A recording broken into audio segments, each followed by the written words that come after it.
5, 4, 3, 2, 1.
హల్లెలూయా.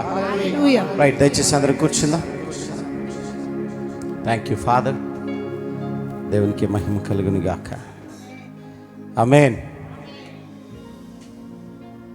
దేవుడిచ్చిన ఇక కృపను బట్టి, ఆయన ఇచ్చిన యోగ్యతను బట్టి, ప్రభు ప్రేమించి అయోగ్యులమైన మన జీవితాల్ని యోగ్యతలోనికి నడిపించి ఇక్కడ నిలిపినందును బట్టి ప్రభుకి ఎంతగానో కృతజ్ఞతాస్తుతులు చెల్లించబద్దులమై ఉన్నాం.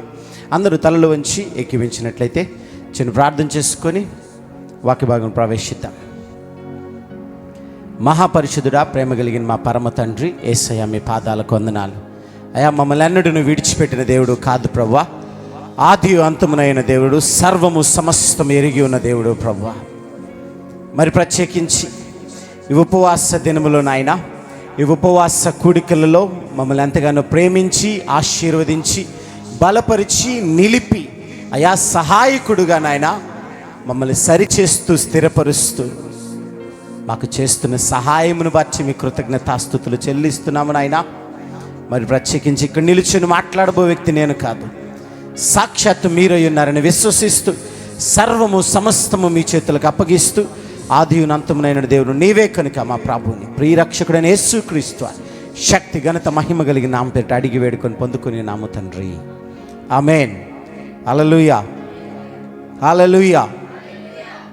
రైట్, మంచిది. ఈ దినమున మనం మాట్లాడుకోబోతున్న అంశము, దేవుడు వినూత్నంగా నిత్య నూతనమైన స్వారూప్యముతో మనతో మాట్లాడాలని సిద్ధపడిన ప్రతి హృదయాన్ని ఆలోచింపచేయాలని ప్రభు దాస్ట్గా నేను మీకు తెలియజేస్తూ, మరి ప్రత్యేకించి దినమును మనం మాట్లాడుకోబోతున్న విషయం ఏమిటో తెలుసా? మనము మొన్నటి వరకు విశ్వాసములో మనం బలపడుతున్న క్రమం ఎందుకు అంటే, ప్రధానంగా వాగ్దానాన్ని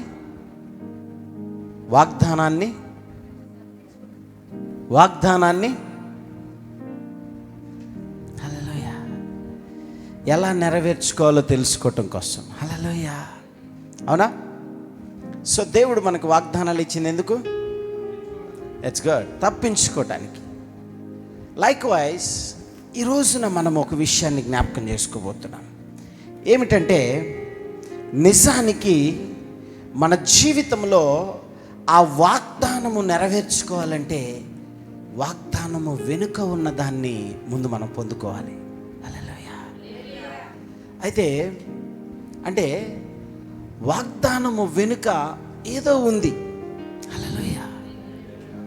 నిజానికి దేవునికిని దాసుడికిని మధ్య ఆయన ఇచ్చిన మాట ప్రామాణికంగా ఉండి ఆయనపై నమ్మకాన్ని, ఆయనపై ఆధారపడే విధానాన్ని స్థిరపరిచేదైతే, ఆ దేవునికిని దాసుడికిని మధ్య ఆ వాగ్దానము నెరవేర్చుకోవటానికి ఏదో ఉంది. హల్లెలూయా. విశ్వాసము ప్రాముఖ్యమైనదైతే దానితో పాటుగా ఇంకొకటి ఏదో ఉంది. హల్లెలూయా. దాన్నే ఏమంటారు తెలుసా? అనుగ్రహం అంటారు. ఏమంటారు? పెద్ద చెప్పండి, ఏంటది? అనుగ్రహం. అయితే ఈ రోజున మన దృష్టిలో ఉన్న అనుగ్రహం వేరు. మన దృష్టిలో ఉన్న అనుగ్రహం ఏంటంటే, ఇప్పుడు ఎవరి ఉద్దేశ్యమైన అనుగ్రహం అంటే మనం ఏం ఆలోచిస్తాం? పొందుకోవటం. It's good, that's it. నిజానికి అనుగ్రహం అంటే పొందుకోవటం కాదు. ఇది నా వాస్తవాన్ని మనం గమనిద్దాం. ఆ అనుగ్రహం అంటే నిజానికి నువ్వు గమనించగలిగితే చాలా సందర్భాల్లో పాత నిబంధనలో ఒకలా ఉంటుంది, క్రొత్త నిబంధనలో ఒకలా ఉంటుంది. దానికోసం బైబిల్లో ఒక పదాన్ని యూజ్ చేశారు. హెసెద్ అంటారు దాన్ని. ఏమంటారు? హెసెద్. కెసెద్ అంటారు కొంతమంది. కెసెద్ కాదు, దాని పేరు హెసెద్. సి సైలెంట్ అక్కడ, CHESED అంటారు. హల్లెలూయా. అయితే అందరూ కెసెద్ అని చదువుతారు, నా పేరు చదివినట్టు. హల్లెలూయా. ఏమని? చాలామంది నా పేరు కారీస్ అయితే చారీస్ అని చదువుతారు. హల్లెలూయా. నిజానికి దాని గురించే మనం మాట్లాడుకోబోతుంది. అదేంటి, నా పేరు గురించా? ఎస్, నా పేరు గురించే మీరు వినబోతుంది ఈ రోజున. హల్లెలూయా. సో మీకు చెప్తా. నిజానికి చెప్పే కదా, కారీస్ అయితే CHA అనగానే అక్కడ కా అనేది ప్రొనౌన్స్ వద్దనే తెలియక దాన్ని చారీస్ అంటారు చాలామంది. హల్లెలూయా. అది కారీస్. హల్లెలూయా. అయితే ఇప్పుడు మనం ఏదైతే అనుగ్రహం అని మాట్లాడుకుంటున్నామో, అనుగ్రహము పలు విధాలుగా ఉంటుంది. ఎలా ఉంటుంది? పలు విధాలుగా ఉంటుంది. కానీ మన దృష్టిలో అనుగ్రహం అంటే పొందుకోవటం. అసలు పొందుకోవటం అనేదే తప్పు అసలు అనుగ్రహానికి. హల్లెలూయా. అసలు పొందుకునేది అనే అనుభవమే లేదు. సో నిజానికి నువ్వు గ్రహించగలిగితే హెసెద్ అని పలుకుతున్నప్పుడు పాత నిబంధనలో దయ అంటే దాన్ని ఒక మాటతో మనం చెప్పలేం. నిజానికి దేవుని ప్రేమకి సూచనగా చెప్పొచ్చు. దేవుని కనికరము, ఐ మీన్ టు సే కనికరము కాదు, మళ్ళీ కనికరం అంటే మెర్సీ. దయవేరు మళ్ళీ. సో అవే ఇక్కడ మనం కన్ఫ్యూజ్ అవుతుంది. ఇక్కడ అనుగ్రహం అంటే పొందుకోవటం అన్న దగ్గర కన్ఫ్యూజ్ అవుతున్నాం. సో నిజానికి కనికరము వేరు, అనుగ్రహం వేరు. కనికరము కాదు, కనికరం అంటే మెర్సీ. హల్లెలూయా. కనికరముతో ఆయన కృపాసనమునొద్దకు చేరుదము. హల్లెలూయా. అది mercy. It's a mercy seat అంటారు దాన్ని. అంటే అది కనికరం, అది వేరు, అది డిఫరెంట్ సబ్జెక్ట్. దాని సైడ్ వెళ్ళొద్దు ఇప్పుడు. సో నేనేమంటున్నానంటే ఇక్కడ ఆయన దయ వేరు, మళ్ళీ కటాక్షము అంటాం. కటాక్షము అంటే ఇవన్నీ దానికి ఎందుకు వస్తాయి? అనుగ్రహము, కటాక్షము, దయ, కరుణించటము కూడా కాదు, మళ్ళీ రాంగ్. కరుణించటము కనికరం ఒకటే మళ్ళీ. చూసారా ఎంత వేరియేషన్ ఉందో భాషలో కూడా. కరుణించటము కనికరం రెండు ఒకటే మళ్ళీ. ఇట్స్ అ మెర్సీ, దాని కిందకు వస్తాయి. బట్ కటాక్షము, అనుగ్రహము, దయ ఇవన్నీ దాని కిందకి రావు. ఇవన్నీ ఒక కోవకు చెందినవి మళ్ళీ. సో ఇక్కడ మనం గమనించాల్సింది అదే. కానీ క్రొత్త నిబంధనకు వచ్చేసరికి అన్నిటిని దేనిలో కలిపేశాం? కృపలో కలిపేశాం. హల్లెలూయా. అన్నిటిని దేనిలో కలిపేశాం? ఒక కృపలో మొత్తం కలిసిపోయినాయి. హల్లెలూయా. నిజానికి ఈ దినాన్ని మనం అది తెలుసుకోవాలి. అందుకే పాత నిబంధనలో దేవుడి గురించి మాట్లాడే క్రమంలో ఆయన ప్రేమను గురించి కానీ, ఆయన దయని కానీ, ఆయన వాట్ వి కాల్ ఆయన కైండ్నెస్, అదే దయని, రైట్, ఆ కటాక్షము కానీ, వీటన్నిటిని ఆయన అనుగ్రహించేదాన్ని కానీ వాటన్నిటికీ వాడే పదం హెసెద్. ఏంటది? హెసెద్. అయితే ఈ రోజున మనము దాన్ని ధ్యానించటం లేదు, కానీ మనం ధ్యానిస్తుంది అనుగ్రహాన్ని. దేన్ని? అనుగ్రహము కటాక్షము. అంటే ఇక్కడ అనుగ్రహము కటాక్షము అనేదివి మనం ఆలోచన చేయగలిగితే దాన్ని హెన్ అంటారు. ఏమంటారు? హెన్ అంటే ఇంగ్లీష్లో ఏంటి? ఇది హెన్ కాదు, సి సైలెంట్, CHEN. ఏంటది? కెన్ అని బాకండి, CHEN, హెన్. హల్లెలూయా. సో దాని క్రొత్త నిబంధనలోకి వచ్చేసరికి ఏమంటారు తెలుసా? అనుగ్రహాన్ని కారీస్ అంటారు. ఏమంటారు? క్రొత్త నిబంధనలోకి వచ్చేసరికి అనుగ్రహాన్ని కారీస్ అంటారు. హల్లెలూయా.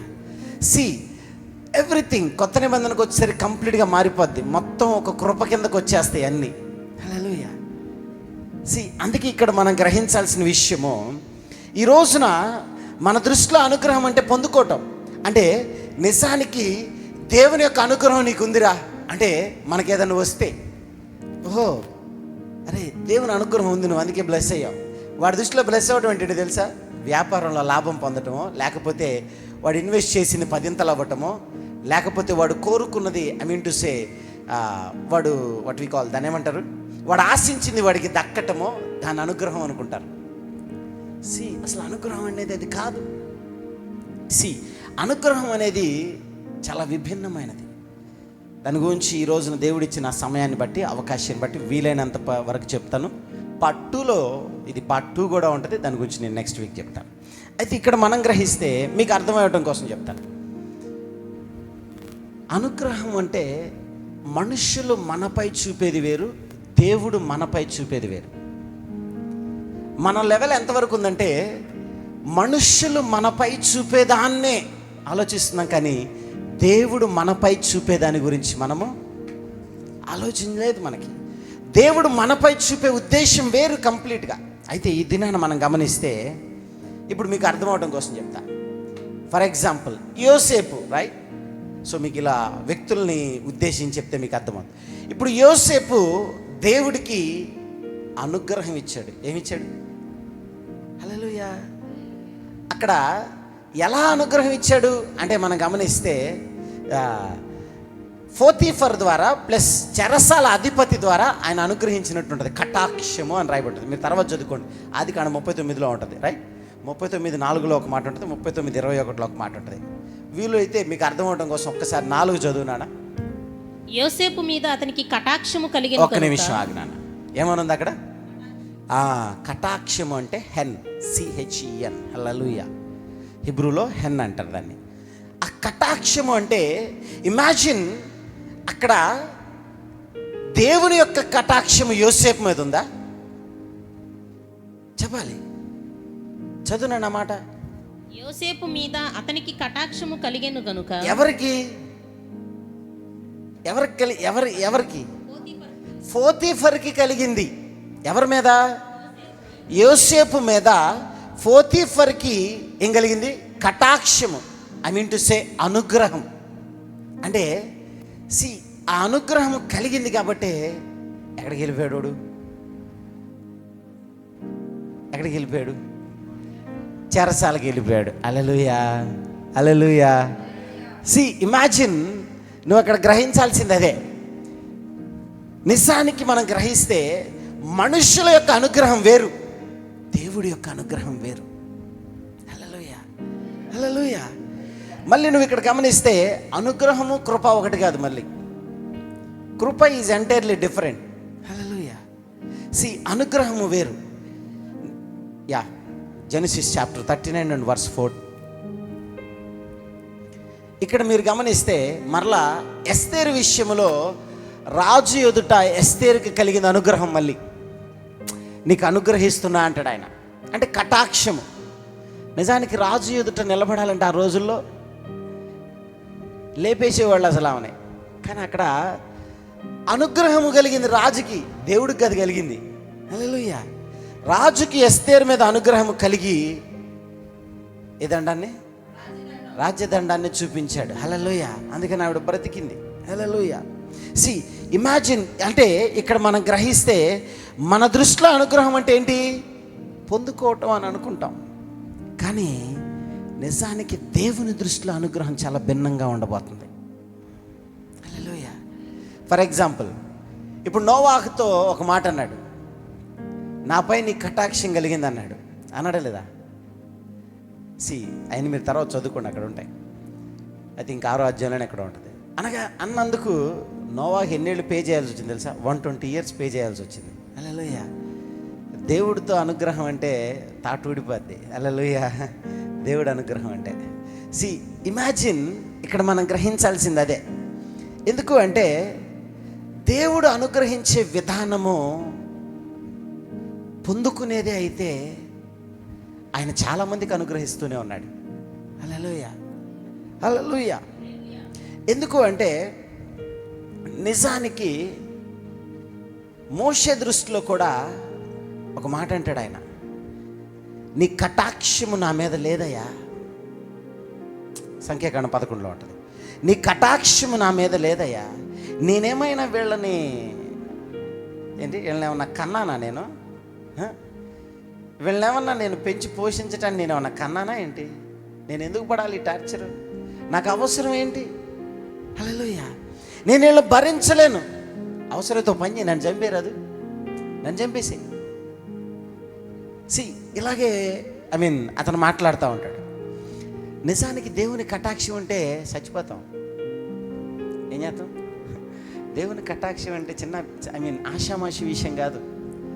దేవుడి దేవుడు అది మీకు తెలియపోవటం మంచిదేంది. హల్లెలూయా. తెలిస్తే తాటు ఊడిపోద్దాం. హల్లెలూయా. ఇమాజిన్, చాలామందికి తెలియని విషయం ఏంటంటే, నేను ఎప్పుడూ ఒక విషయాన్ని బలంగా నమ్ముతాను. నా మట్టుకైతే నా సిగ్నేచర్ వర్డ్ ఒక్కటే. ఏంటో తెలుసా? నా గురించి తెలిసిన వాళ్ళకి తెలుస్తుంది ఈ విషయం. దేవుడిని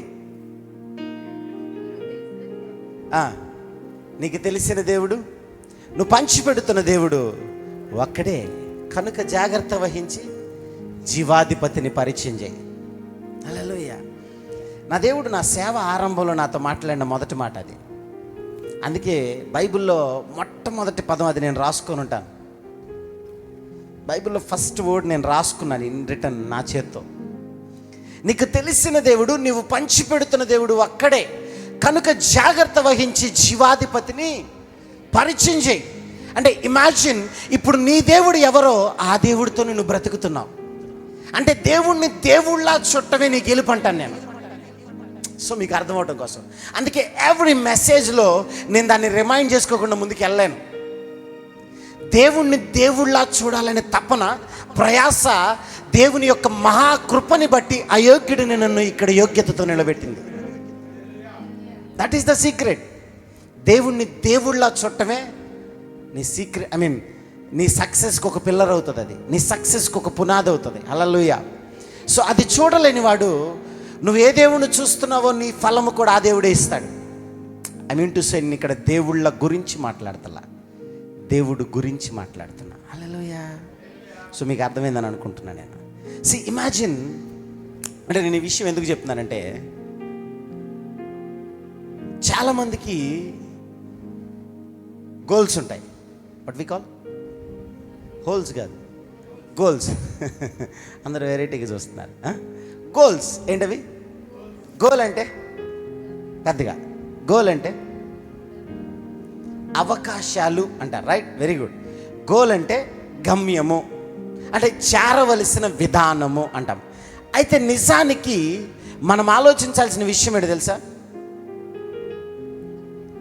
నీ గోల్ ఏదో ఒకటి పెట్టుకొని ఉంటావు కదా. ఈ 2026లో ఏదో ఒక గోల్ పెట్టుకొని ఉంటావు కదా. కమింగ్ 2027లో నేనేదో పీకాలి పొడవాలని ఏదో అనుకుని ఉంటావు కదా.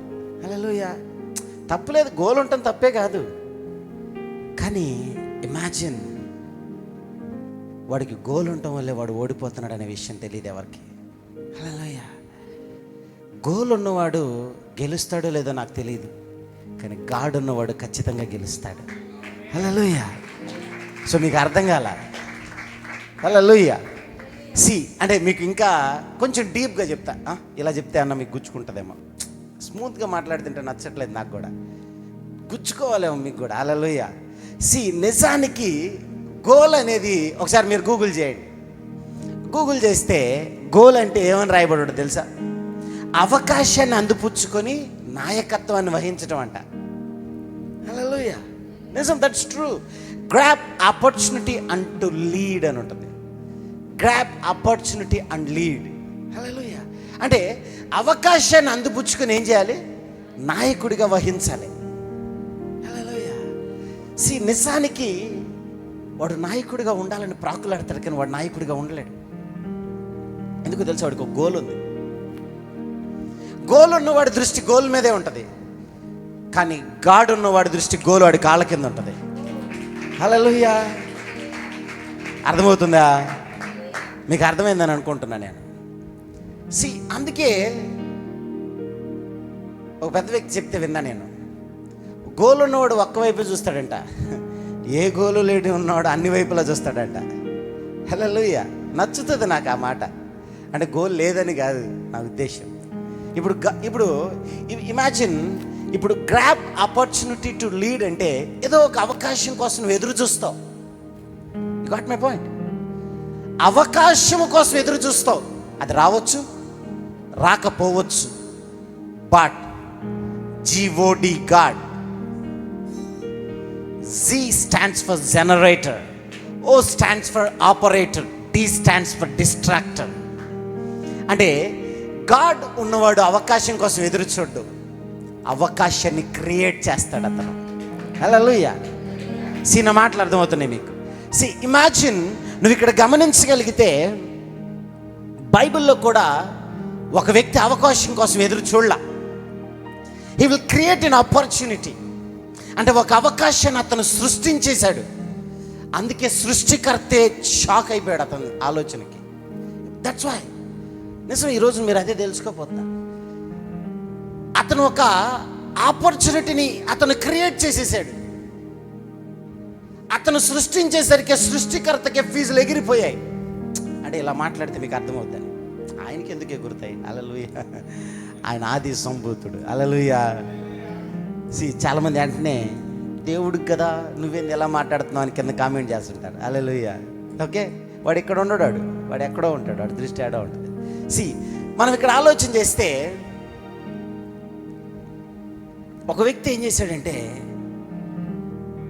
ఒక న్యూ వే క్రియేట్ చేశాడు. అందుకే దేవుడు ఏం చేశాడు తెలుసా? Oh my God, he is so danger. వీడితో చాలా ప్రమాదం. వీడు భూమి మీద ఉంటే ఏమవుతాడు తెలుసా? మరో దేవుడు అవుతాడు. వీడు డమ్మీ గాడ్ అవుతాడు. వీడు ఇంకో దేవుడు అవుతాడు. వీడిని లేపేయాలి ఇక్కడ నుంచి. దేవుడే లేపేశాడు ఒక వ్యక్తిని ఇక్కడ నుంచి. Who is that? ఎవరు?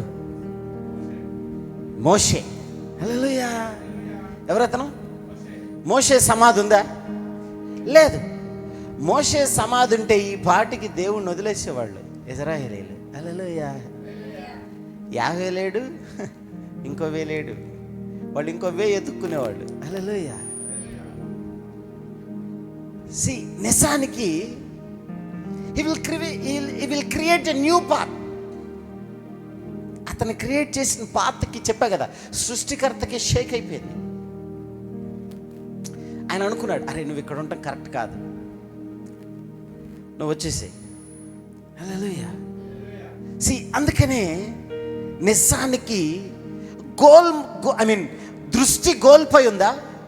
దృష్టి దేవుడిపై ఉందా? గాడ్ పై ఉందా? చాలామంది గోల్ పెట్టుకొని సక్సెస్ అయిన వాళ్ళు ఉంటారు, సక్సెస్ అవ్వని వాళ్ళు ఉంటారు. హల్లెలూయా. అందుకే నేను ఎప్పుడు ఒక విషయాన్ని చెప్తాను. వాడి ముందు ఎన్ని వేస్ ఉన్నాయి? 2 వేస్ ఉన్నాయి. హల్లెలూయా. కానీ దేవుడిని ఎరిగిన వాడు ఏం చేస్తాడు తెలుసా? ఈ 2 వేలలో 1 వేలు పట్టుకో అంటాడు. ఎన్ని వేస్ ఉన్నాయి? Only 1 way. There is no positive way, there is no negative way. One and only 1 way, faith way. హల్లెలూయా.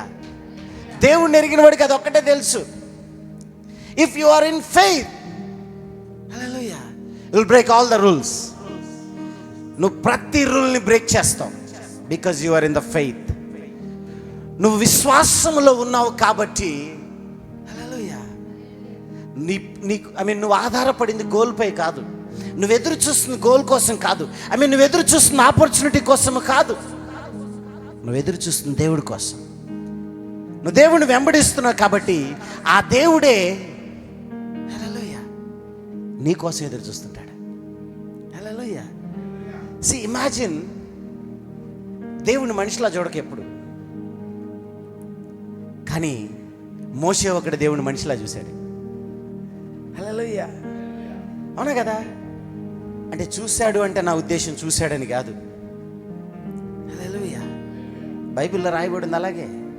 ఎలా చూశాడు అతను? స్నేహితునిలా చూశాడు. స్నేహితుడి వలె ముఖాముఖిగా మాట్లాడాడు. ఎవరికి తెలుసో లేదో తెలియదు, కానీ సిసిసికి ఆ విషయం తెలుసు. అవునా కదా? ముఖాముఖి అనే సిరీస్లో మాట్లాడుకున్నాం మనం, రైట్? దేవుడు మోషేని చూశాడో చూడలేదా? సో ఆ సత్యం మనందరికీ తెలుసు. దాని గురించి మళ్ళీ చెప్పి సమయం వృధా చేయాలి. అయితే నేనంటాను, ఇక్కడ చాలా సందర్భాల్లో దేవుడి నుంచి అనుగ్రహాన్ని పొందుకోవాలనుకుంటున్నాను. హల్లెలూయా. దేవుని యొద్ద నుంచి ఆ అనుగ్రహాన్ని పొందుకోవాలన్న ఉద్దేశంతో ఒక వాగ్దానాన్ని పట్టుకొని, వాట్ వి కాల్, దాన్ని ఏమంటారు, ప్రామిస్ కార్డ్. ఇప్పుడు ఒక వాగ్దానాన్ని పట్టుకొని, అయ్యా ఈ వాగ్దానం నా జీవితంలో నెరవేర్చు, నువ్వు మాట ఇచ్చినకు తప్పుటకు, అవునా? ఇవన్నీ మాట్లాడతాం మనం. దేవుడు నీకు చెప్పాడా నేను ఇస్తానని? చెప్పాడా? హల్లెలూయా. నిజానికి దేవుడు ఎప్పుడు చెప్పడు నేను నీకు ఇస్తానని. నాకు తెలిసి భూమి మీద ఏ దేవుడు చెప్పలా, ఉన్నది ఒక్కడే దేవుడు. ఆ దేవుడు ఎప్పుడు నేను నీకు ఇస్తానని చెప్పలా. చెప్పాడా? ఏం చెప్పాడు? ఒకసారి గట్టిగా చప్పట్లు కొట్టండి వాడికి, ఒకసారి గట్టిగా. I really love that word. ఏం చెప్పాడు? That is our Lord. నిజం, దేవుడు ఎప్పుడు నీకు ఇస్తానని అనలా. ఇస్తాడు అని ఎదురు చూస్తుంది నువ్వు. కానీ నా ప్రభు ఏమంటాడు తెలుసా? It was already done. అది ఆల్రెడీ ఇచ్చేసా కదా. హల్లెలూయా. నువ్వు పుట్టక మునిపే నేను పేరు పెట్టి పిలిచా కదా. పిలిచానా లేదా? నేను నిన్ను పిలిచానంటే నువ్వు అడక్క మునిపే నువ్వేమడుగుతావు నాకు తెలీదా అనంది లేఖనం. ఉందా లేదా? మాథ్యూలో 7th చాప్టర్లో ఉంటుంది, రైట్? మీరు తర్వాత చదువుకోండి. ఆయన నిజానికి నువ్వేం అడుగుతావో తెలుసు, నీకేమి ఇవ్వాలో తెలుసు. పరతండ్రి అయిన ప్రభువు నీకేమని ఉంటుంది? చేపను అడిగితే రాతినిచ్చిన. ఇమాజిన్, నువ్వు అడిగిన దానికంటే ఎక్కువ ఇచ్చే ఆయన. బట్ నువ్వు అడిగింది ఇవ్వకుండా ఉంటాడా? బట్ ఆయన ఇచ్చేవాడు కాదు, ఇచ్చేసినవాడు. హల్లెలూయా, హల్లెలూయా. నేను అదే చెప్పేది, దేవుణ్ణి చూసే విధానం మారాలి. అకార్డింగ్ టు మై పర్స్పెక్టివ్ నీ ఉద్దేశం మారాలంటాను. దేవుణ్ణి చూసే ఉద్దేశం మారితే నీతో దేవుడు మాట్లాడే ఉద్దేశం మారిపోయింది. హల్లెలూయా. వెన్ యూ ఎక్స్పీరియన్స్ విత్ నువ్వు దేవుణ్ణి అనుభవించగలిగితే ఆయన నిన్ను నడిపించగలుగుతాడు. హల్లెలూయా. ఎప్పుడైతే నువ్వు దేవుణ్ణి దేవుళ్ళ చుట్టమంటే, అదే అయ్యా ఈవో ప్లీజ్, అయ్యో వీడికి నేను అర్థం కాల. హల్లెలూయా. నిజానికి అక్కడ నువ్వు గ్రహించాల్సింది అదే. మోషే దేవుని విభిన్నంగా చూశాడు. ఎలాగో తెలుసా? ఒక సందర్భంలో ఒక మాట అంటాడు. ఎక్సోడస్ చాప్టర్ 33కి వెళ్ళమా. నిర్గమాకాండము 33వ అధ్యాయము 17వ వచనం. త్వరగా. కాగా యెహోవా నీవు చెప్పిన మాట చొప్పున చేసేదను. నీ మీద నాకు కటాక్షము కలిగినది. నీ పేరు పెట్టి నిన్ను నీ పేరును బట్టి నిన్ను ఎరుగుదునని మోషేతో చెప్పగా, దయచేసి నీ మహిమను నాకు చూపమనగా. ఒక్క నిమిషమా. ఇక్కడ ఏమని రాయబడి ఉంటుందంటే, నీ మీద నాకు కటాక్షము. ఎవరు చెప్తున్నారు ఆ మాట? హలో, ఎవరు చెప్తున్నారు ఆ మాట? దేవుడు సృష్టికర్త అయిన ప్రభువు మోషేతో అంటున్నాడు, నీ మీద నాకు కటాక్షము కలిగింది. దానికి ముందు మనం ఆలోచిస్తే నీ మీద నాకు కటాక్షం లేదు. హల్లెలూయా. సంఖ్యాకాండం 11లో తర్వాత చదువుకోండి, రైట్? ఇప్పుడుగా నీ మీద నాకు కటాక్షము, నీ కటాక్షం నా మీద లేదు. నేనేమైనా వీళ్ళని కన్నానా? వీళ్ళేమన్నా నా పిల్లలా? నేను ఎందుకు భరించాలి వీళ్ళని? హల్లెలూయా. ప్రశాంతంగా గొర్రెలు కాచుకుంటున్నాను, పిలిచావు, వాళ్ళని కనానుకు నడిపించమన్నావు, నడిపిస్తున్నాను. మధ్యలో నాకు ఈ టార్చర్ ఏంటి? లేకపోతే నన్ను లేపేయి. హల్లెలూయా. నన్ను చంపేయచ్చు కదా అంటాడు. అవునా కదా? సో మనందరికి తెలుసు అదంతా. అయితే నిజానికి పై వచనంలో ఏమని ఉంటుంది తెలుసా? 16 ఒకసారి 10వ వచనం చదువుతున్నాను. నా యొడలను నీ ప్రజల యొడలను నీకు కటాక్షము కలిగినదని దేని వలన తెలియబడును? నీవు మాతో వచ్చుట వలనే కదా. It's good. దేని వలన తెలియబడును? అమ్మా ఇప్పుడు అర్థమవుతుందా? కటాక్షము కలిగింది అంటున్నాడు దేవుడు. అక్కడేమో కటాక్షము కలగలేదన్నాడు, ఇక్కడేమో కటాక్షము కలిగిందన్నాడు. హల్లెలూయా. కటాక్షం అంటే అనుగ్రహము. సో మీకు అర్థమవుతుందా? CHEN అంటే అక్కడ ఇంగ్లీష్లో రాయబడి ఉంటుంది ఫేవర్. ఏమని? ఫేవర్. ఏమని అంటే do me A favour from me lord, for me lord. నా కోసం ఏదన్నా ఫేవర్ చేయయ్యా అంటే, ఫేవర్ అంటే నీ దృష్టిలో మేలు. మనకు తెలిసింది అదే. అయ్యో మేలు చేయమని ఆయన ఎలా అడుగుతున్నావు? ఇమాజిన్, నీకుందా అంట నేను. హల్లెలూయా. ఆయన పేరే మేలు, మళ్ళీ మేలు అడుగుతున్నావు ఏంటి? అరే యార్, దేవుడిని ఏం అడగాలో తెలియదు నీకు. That is the problem. Hallelujah. ఆయన పేరేంటి? ఆయనకి ఏ దోషము లేనివాడు, ఆయన ఏ మలినము లేనివాడు, ఏ కళంకము లేనివాడు, ఏ మస్టు లేనివాడు. మేలైన దానిని మేలు చేయమని ఎలా అడుగుతావు? ఆయన ఇచ్చేదే మేలైతే. హల్లెలూయా. మనం చూసే ఉద్దేశం మారాలి. అదే నేను చెప్పేది. దేవుడు నువ్వు తెలిస్తే, దేవునితో నువ్వు ట్రావెల్ చేస్తే, దేవునితో నువ్వు బ్రతుకుతుంటే, దేవుడి నుంచి నువ్వు పొందుకునేది ఎలా ఉంటుందో తెలుసా? మంచిగా ఉండదు, దేవుడిలా ఉంటుంది. హల్లెలూయా. నీకు అర్థం కాలే ఇంకా? మంచి అంటే నువ్వు వెతుకుతున్నావు అంటే ఏదో చెడేదో ఉందని వెతుకుతున్నావు. మంచి అని నీకు ఎలా తెలుసా? అందుకే నేను ఎప్పుడు చెప్తా, నీకు ఎలా చెప్పొచ్చు? ఇప్పుడు ఫర్ ఎగ్జాంపుల్, ఈ వస్తువు మేలైనది, ఈ వస్తువు మన్నిక కలిగినది, ఈ వస్తువు మంచిది అని నీకు ఎలా తెలుసు? ఇప్పుడు నేను చెప్పా నీకు ఎలా తెలుసు? ఎలాగా? దాని పక్కన చెడుది ఒకటి ఉండాలి. హల్లెలూయా. చెడుది వచ్చి తన స్థానాన్ని మార్చుకోవటానికి ప్రయత్నించాలి. చెడు మంచిలా మార్చుకోవడానికి ప్రయత్నిస్తే మనకు అర్థమైంది ఏది మంచి ఏది చెడు. హల్లెలూయా. అలాగా దాని ప్రక్కన చెడు నిలబడ్డప్పుడు మంచి విలువ నీకు అర్థమైంది. కానీ ఇక్కడ సాతాన్ ఆల్రెడీ నీకు అక్కడ నిలబడి ఉంది. నీకు అక్కడ ఆయన ఎవరో తెలుస్తున్నాడు. ఆయన దగ్గరికి పోయి మేలైన దాన్ని చేయవా అంటావు. చాలామంది ప్రార్థన భలే ఉంటుంది అసలు. ఒకటి తీసుకొని దేవుడు ఒక మాట అంటాడు, సాతానా వెనక్కి పో. వాళ్ళు ప్రార్థన చేస్తుంటే అలా అనాలనిపిస్తుంది, కానీ అనలేం. హల్లెలూయా. హల్లెలూయా. ఘనమైన కార్యాలు చేయయ్యా. అరే యార్, ఆయన ఘనమైన వాడు. ఆయన దగ్గర నుంచి ఘనమైన కార్యం రాక ఇంకే వచ్చింది. హల్లెలూయా. హల్లెలూయా. నా జీవితంలో కార్యము చేసావయ్యా, అందరు బట్టి నీకు వందనాలయ్యా అనే నమ్మకం, విశ్వాసం మనకు లేదు. ఘనమైనదంట అంటే ఇతను ఫస్ట్ ఫ్లోర్లో నుంచి సెకండ్ ఫ్లోర్లోకి తీసుకెళ్ళలేము ఇతన్ని. హల్లెలూయా. లేదా ఫిఫ్త్ ఫ్లోర్లో తీసుకెళ్ళి తోచేయాలేమో. హల్లెలూయా. Thank you Jesus. మనం ఇక్కడ గమనించాల్సిన విషయం అదే. అనుగ్రహము అన్నప్పుడు మన ఉద్దేశాలు ఆయన దగ్గర నుంచి పొందుకోవటమో, తీసుకోవటమో, ఆయన ఇవ్వటమో అనుకుంటున్నాం. ఇచ్చేసిన వాడి దగ్గర నుంచి అనుగ్రహం ఎలా ఉంటుంది మరి? ఇమాజిన్, ఇప్పుడు నా దగ్గరకు వచ్చి నీ కటాక్షం నా మీద ఉంటే ఇవా మీకు అర్థం అవటం కోసం అంటే ఇవ్వలేదు కాబట్టే నేను అడుగుతున్నాను. అమ్మ నా పాయింట్ అర్థమైందా? ఇవ్వలేదు కాబట్టే నా దృష్టిలో ఏంటి, నాకు ఇవ్వా అని అడిగాను, నాకు ఇచ్చేశాడు. ఇప్పుడు నేనేం అడగాలని? మరి కటాక్షం ఏంటి? హల్లెలూయా. మరి అనుగ్రహం అంటే ఏంటి మరి? ఇవ్వటమా, నువ్వు తీసుకోవటమా? మరి ఏంటి?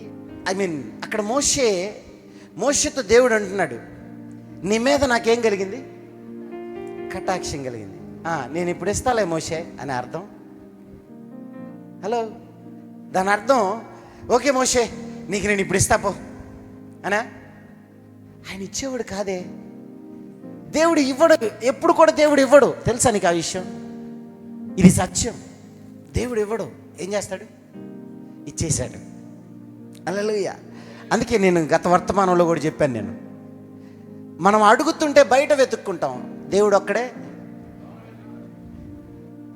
ఆయన లోన వెతుకుతాడు. ఎందుకో తెలుసా? నేను ఆల్రెడీ ఇచ్చేసా వీడికి, ఇది ఇచ్చిందని అడుక్కుంటున్నాడు, ఇచ్చేసా నేను ఆల్రెడీ వీడికి. హల్లెలూయా. సి ఇమాజిన్, ఇక్కడ నువ్వు గమనించాల్సింది అదే. దేవుడు మోషేతో దేవుడు అంటున్నాడు, నీ మీద నాకు కటాక్షము కలిగినది, నీ పేరును బట్టి నిన్ను ఎరిగి ఉన్నాను మోషే. నువ్వు నాకు తెలుసు మోషే, నీ మీద కటాక్షము కలిగింది నాకు. అప్పుడు మళ్ళా మోషే అంటాడు, నా ఎడలను నీ ప్రజల ఎడలను నీకు కటాక్షము కలిగినదని దేనివల్ల తెలిసింది? నువ్వు నాతో వస్తేనే కదా తెలిసేది. హల్లెలూయా, హల్లెలూయా. అయితే నిజానికి మనమేమనుకుంటామంటే, దేవుణ్ణి ఎలా చూస్తామంటే, ఇప్పుడు దేవుని దగ్గర నుంచి మనం ఒక అనుగ్రహం, కటాక్షము, రైట్? మీకు అర్థమైంది కదా క్లారిటీగా? మనం ఇప్పుడు ఒక అనుగ్రహం పొందుకోవాలి అంటే, ఫేవర్, ఒక ఫేవర్ దేవుడి దగ్గర నుంచి మనం పొందుకోవాలంటే, మనం ఒక ప్రార్థన పడేస్తే చాలు, ఆయన నీకు ఫేవర్ పడేస్తాడు. అంతేనా? గివ్ అండ్ టేక్ పాలసీ, దాన్ని ఏమంటారు? ఇచ్చిపుచ్చుకోవటమా? It's not a business, right? దేవునితో మనం చేయగలిగేది వ్యాపారం కాదు. హల్లెలూయా. దేవునితో మనమేమి వ్యాపారం చేయట్లేదు. కొంతమంది అయితే దేవుని బలి అడుగుతారు. అంటే ఎలా చెప్పొచ్చు అంటే, వెయిట్ మిషన్లో డబ్బులు వేయగానే ఏమొస్తుంది? వెయిట్ వస్తుంది. హల్లెలూయా. ఏమొస్తుంది? వెయిట్ వస్తుంది. వాడు ఎంత ఉన్నాడో వెయిట్ వస్తుంది. అలాగా దేవుడికి ఒక ప్రార్థన పడేయగానే సమాధానం వచ్చేయాలి. హల్లెలూయా. దేవుడిపై మనకున్న ఉద్దేశం అదే. అందుకే మనం ఏం చేస్తాం తెలుసా? అయ్యా, కన్నీటి ప్రార్థన, ఉపవాస ప్రార్థన, దిక్కుతోచని ప్రార్థన, అమావాస్య ప్రార్థన, ఏయో ప్రార్థనలు చేస్తాం. కొంతమంది ప్రార్థన కూడా చేయరు తెలుసా? కానీ వాళ్ళు భలే పొందుకుంటారు. అలాని ప్రార్థన చేయకుండా ఉన్నాడు వాడు బతుకులో. నా ఉద్దేశం అది కాదు. వాడికి తెలిసిన ప్రార్థన ఏంటి తెలుసా? దేవుణ్ణి ఎరిగిన ప్రార్థన. ఏం ప్రార్థన? దేవుణ్ణి ఎరిగిన ప్రార్థన చేస్తాడు. కొంతమంది ప్రార్థనే చేస్తారు. హల్లెలూయా, హల్లెలూయా. ఇప్పుడు ఫర్ ఎగ్జాంపుల్, మీకు అర్థం అవడం కోసం, ఇప్పుడు నేను ఒక ప్రాంతానికి వెళ్ళాను. మీకు అర్థమవుతుందా? నేను ఒక ప్రాంతానికి వెళ్ళాను. వెళ్ళగానే ఐ అన్నోన్ పర్సన్, ఏమంటారు, తెలియని వ్యక్తిని. నేను ఆ ప్రాంతానికి ఒక తెలియని వ్యక్తిని. సడన్గా నాకు అక్కడ తెలిసిన వ్యక్తి కనపడ్డాడు. తెలిసిన వ్యక్తి కనపడగా నేను ఎలా ఫీల్ అవుతాను? అమ్మయ్యా, ఒక రిలీఫ్గా ఫీల్ అవుతా. వాడేమన్నా నాకు చేశాడా? నాకేమన్నా ఫేవర్ చేశాడా? చేయలేదే. బట్ నేను ఎందుకు అంత రిలీఫ్గా ఫీల్ అయ్యాను? తెలిసిన వ్యక్తి. హల్లెలూయా. దేవుడు నీకు అలా తెలియలా. అర్థమైందని అనుకుంటున్నా నేను. హల్లెలూయా. నేను ఇప్పుడు ఈ భూమి మీదకి వచ్చా తెలియని వ్యక్తిని. కానీ నాకు తెలిసిన వ్యక్తి ఒక ఆయన నాకు కనపడ్డాడు. ఎవరైనా? యేసుక్రీస్తు. ఆయన కనపడగానే నాకు ఆనందం వచ్చేసింది, నాకు సంతోషం వచ్చేసింది. ఆయన నాకేం చేయలా అంటే చేయలేదని కాదు. మీకు అర్థం అవడం కోసం చెప్తున్నా. కానీ ఆయన చూడగానే నాకు సంతోషం వచ్చింది. వెంటనే ఆయన ఏం చేస్తారు తెలుసా? బ్రదర్, ఎప్పుడు వచ్చారు మీరు? తిన్నారా? అరే, ఎందుకు డల్గా ఉన్నారు? సరే, ముందు తిందురు పదండి. ఏమైనా తాగుతారా? ఎండ భయంకరంగా ఉంది, ఏమైనా తాగుతారా అనగానే మనకు ఎలా ఉంటుంది తెలుసా? తెలిసిన వ్యక్తి ఆ మాట చెప్పగానే what we call it's so high, right? ఇది ఏమంటారు, ఒక పదం ఏదో వాడతారు, 100 ఏనుగుల బలం వచ్చిందంటారు. హల్లెలూయా. ఇట్స్ సో హై అంటే చాలా ఎక్కువ బలం వచ్చేసిద్ది వాళ్ళకి. అలా నాడేమని ఇచ్చాడా?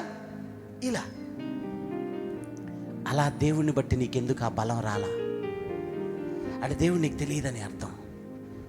అంటే దేవుడు నీకు తెలియదు అంటే నీ ప్రార్థన ఎవరో తెలియని దేవుడికి చేస్తున్నావు, ఎవరో తెలియని వ్యక్తిని అడుగుతున్నావు నువ్వు. నిజంగా దేవుడు నీకు తెలిస్తే నీ ప్రార్థన అలా ఉండదే. హల్లెలూయా. ఇమాజిన్, తెలిసిన వ్యక్తిని కనపడ్డప్పుడు ఏ ఆనందం వచ్చిందో, దేవుణ్ణి నువ్వు అడగాల్సింది ఆనందంతో, దేవుణ్ణి నువ్వు అడగాల్సింది విశ్వాసముతో. హల్లెలూయా. అణచి కుదించి అణగార్చి నీ కోసం ఏదైనా చేస్తాడంట ఆయన. నిన్ను సరిచేసే దేవుడు, నిన్ను స్థిరపరిచే దేవుడు, నీకోసం ఏదైనా చేయగలిగే దేవుడు. నువ్వు అడగగలిగితే విశ్వాసముతో నువ్వు దాన్ని పొందుకోగలుగుతావు. హల్లెలూయా. కానీ మనకు విశ్వాసము లేదు. దానికంటే మెజారిటీ అవిశ్వాసం ఎక్కువ ఉంటుంది. విశ్వాసం 4 అక్షరాలేనండి. మా దగ్గర 5 అక్షరాలు ఉన్నాయి అంటాం. యాడ్ చేసాం మనం. హల్లెలూయా.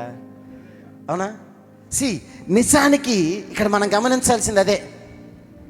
దేవుణ్ణి దేవుళ్ళ చూడాల మనం. హల్లెలూయా. అంటే మనం అనుకుంటాం, ఇప్పుడు ఓ ప్రామిస్ కార్డు తీసుకున్నాం సంవత్సరం ఆరంభంలో, ఈ వాగ్దానం నెరవేరాలి.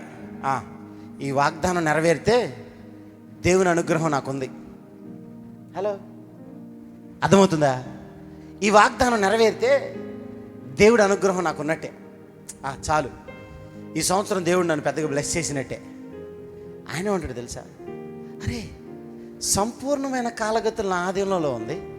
నా కుమారుడు నువ్వు, నా కుమార్తెవి నువ్వు. నేను ఆనందంగా నువ్వు ధనవంతుడు అవటానికి నేను దరిద్రునయ్యాను, ఎందుకు ఇంకా దరిద్రంలోనే ఉన్నావు అంటాడు ఆయన. అయ్యా నాకు కీ తెలియలేదయ్యా. అరే కీ నీ దగ్గరే ఉందిరా, తెలిసేదేంటి? హల్లెలూయా. నిజానికి మనం అనుకుంటాం ఆ వాగ్దానం నెరవేర్చుకోవటం అనుగ్రహం అనుకుంటున్నాం.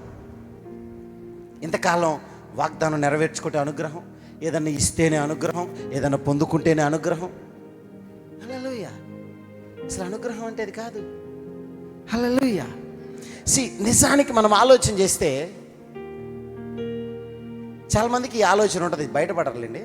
సరే నేను మీకు చెప్తా, ఇలా చెప్తే మీకు అర్థమైంది. నేను రక్షణ తీసుకున్నాను, నాకు దేవుడు తెలుసు, దేవుడిని ఎరుగున్నాను, నేను ఎందుకు కష్టాల్లోనే ఉన్నాను? హల్లెలూయా. హల్లెలూయా. నేను ఒక జత కొనుక్కోవటానికి షాప్కి వెళ్ళాను. నేనేమో దేవుణ్ణి కలిగి ఉన్న నేనేమో ఒక జత కొనుక్కోవడానికి షాప్కి వెళ్ళా. కానీ దేవుణ్ణి ఎరగని వాడేమో కొన్ని వేల జతలు అమ్ముతున్నాడు. హల్లెలూయా. వాడేమో రిచ్ పర్సన్, నేనేమో ఆ జత కొనుక్కోవటానికి హల్లెలూయా ఇంకో పర్సన్లా మారా. ఎందుకులేండి. హల్లెలూయా. హల్లెలూయా. ఇమాజిన్, ఇక్కడ మనం గ్రహించాల్సిన విషయం అదే. చాలామందికి డౌట్ ఉంటుంది, దేవునిలో లేనివాడేమో ధనవంతుడిగా ఉన్నాడు, అవునా కదా? దేవునిలో ఉన్న నేనేమో పేదరికంలోనే బ్రతుకుతున్నా. హల్లెలూయా.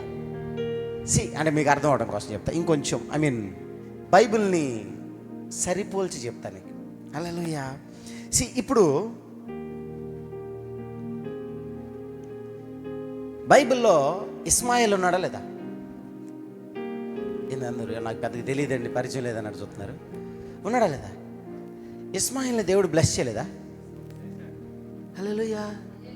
చేయలేదా? చేశాడు కదా, చేశాడు కదా. ఇస్మాయిల్ని దేవుడు బ్లెస్ చేశాడు, నిన్ను బ్లెస్ చేశాడు కదా. ఏంటి మీ ఇద్దరికి వేరియేషన్? ఇజ్రాయేలీయుడికి ఇస్మాయిలీయుడికి ఏంటి వేరియేషన్? హల్లెలూయా. మీకు ఒక విషయం తెలుసా? ఇస్మాయిల్ యొక్క జనరేషన్లో కూడా 12 మంది రాజులను రేజ్ చేస్తాడు ఆయన. హలో, తెలుసా తెలీదా? ఇస్మాయిల్ యొక్క జనరేషన్లో కూడా 12 మంది రాజులను రేజ్ చేస్తాడు. మీకు 25 అధ్యాయంలో తర్వాత చదువుకోండి. 12 మంది రాజులను రేజ్ చేస్తాడు. ఇమాజిన్. అంటే మరి నిజానికి దేవుడు పక్షపాతి అయితే వాళ్ళని ఎందుకు రేజ్ చేశాడు మరి? అవునా కదా? చాలామందికి డౌట్ ఉంటుంది, అయ్యో నేను బాప్తిజం తీసుకున్నాను, నేను చాలా దేవుని బిడ్డని, డైరెక్ట్గా దేవుడు నాకు పేరు పెట్టి ఏమంటారు, అదే బొడ్డు కోసి పేరు పెట్టి పిలిచాడు, నన్నెందుకు బ్లెస్ చేయలేదు, వాడినెందుకు బ్లెస్ చేశాడు? హల్లెలూయా. మన కోపం అంతా మనల్ని బ్లెస్ చేయనందుకు కాదు, వాడినెందుకు బ్లెస్ చేశాడని. హల్లెలూయా. దేవుడు మనకివ్వలేదని కాదు, వాడికి ఎందుకు ఇచ్చాడని. ప్రాబ్లం అది. హల్లెలూయా. మన ప్రాబ్లం అంతా అది. Thank you Jesus. హల్లెలూయా. మనం గ్రహించాల్సిన విషయం ఏంటంటే, దేవుడు ఇచ్చేవాడు కాదు, ఎవరైనా ఇచ్చేసినవాడు. హల్లెలూయా. ఇప్పుడు ఇవ్వని వాడిదైతే పోయి అడుక్కోవాలి, ఇచ్చేసిన వాడి దగ్గరికి ఏం చేయాలి? ఏం చెప్పాలి? కృతజ్ఞతలు చెప్పాలి. హల్లెలూయా. మనం ఇప్పుడు చెప్తే కదా, మనం చెప్పం కదా, ఇచ్చినందుకు ఆయన్ని కృతజ్ఞతలు చెప్పం. ఎప్పుడు కూడా ఉద్యోగం ఇవా, అప్పులు తీర్చవా, నాకు అది ఇవా, నాకు ఇది ఇవా అంటే దేవునితో నువ్వు డీల్ కుదుర్చుకుంటున్నావు, అంతేనా? హల్లెలూయా. నిజంగా చాలా సందర్భాల్లో మీకు ఇంకో మాట చెప్తా. అతని పేరేంటి? Thank you Jesus, thank you father. లోతు, రైట్? అబ్రహాముతో పాటు లోతు ఉన్నాడు కదా. లోతుకి పిల్లలు పుడతారు. హలో. సొదొమ గొమొర్ర కూలిపోయిన తర్వాత, చెదిరిపోయిన తర్వాత లోతుకు మరల పిల్లలు పుడతారు కుమార్తెలతో. వాళ్ళ పేర్లు ఏంటి? Anybody knows? మోయాబీలు, అమోరీలు. మనం అనుకుంటామే మోయాబీలు, అమోరీలు అసలు ఈ డాడ్ నుంచి వచ్చారు. లోతు సంతానమే. వాళ్ళు ఎక్కడి నుంచో రాలా, లోతు నుంచే వచ్చారు వాళ్ళు. హల్లెలూయా. అబ్రహాము యొక్క శత్రువులు అబ్రహాములో నుంచే వచ్చారు. అబ్రహాము యొక్క తమ్ముడు కుమారుడు యొక్క సంతానంలో నుంచే వస్తారు. హల్లెలూయా. అబ్రహాముకి శత్రువులు ఎక్కడి నుంచో రాలా, ఇస్మాయేలు జనరేషన్లో నుంచే వచ్చేసారు. హల్లెలూయా. నిజానికి ఇక్కడ నువ్వు గ్రహిస్తే దేవుడు నిజానికి ఆయన తలుచుకుంటే ఏదైనా చేయగలడు. కానీ నువ్వు దేవుడిని దేవుడిలా చూడలా. దేవుడు ఎవరికైనా ఇస్తాడు. హల్లెలూయా. అవునా కదా? ఇప్పుడు దేవుడు పేతురుతో, ఐ థింక్ అపోస్తలు 10లో అనుకుంటా కదా, కొర్నేలి ప్రార్థన కూడా విన్నాడా లేదా? కొర్నేలి అన్య సమాజానికి చెందినవాడు అయినప్పటికీ కొర్నేలి ప్రార్థన విన్నాడు. అంటే మనం అనుకుంటాము ఆయన బిడ్డలు వేరు, అన్యులు వేరు అనుకుంటాము. ఆయనకి అందరూ ఒక్కటే. యేసుక్రీస్తు అందరికీ ప్రభు. హల్లెలూయా. ఆయన అందరికీ ఇస్తాడు, కానీ నీలో ఉంటాడు. హల్లెలూయా. మీకు అర్థం కాల? జీసస్ ఆయన అందరికీ ఇచ్చే దేవుడే, కానీ ఆయన నీలో మాత్రమే ఉండాలనుకునే దేవుడు ఆయన.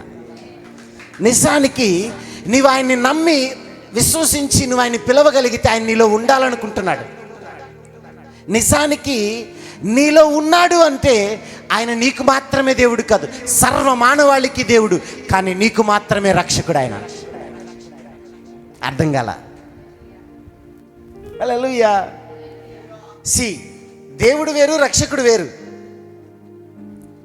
నీ జీవితం కోసము ఆయన జీవితాన్ని ధారలా పోసి, హల్లెలూయా.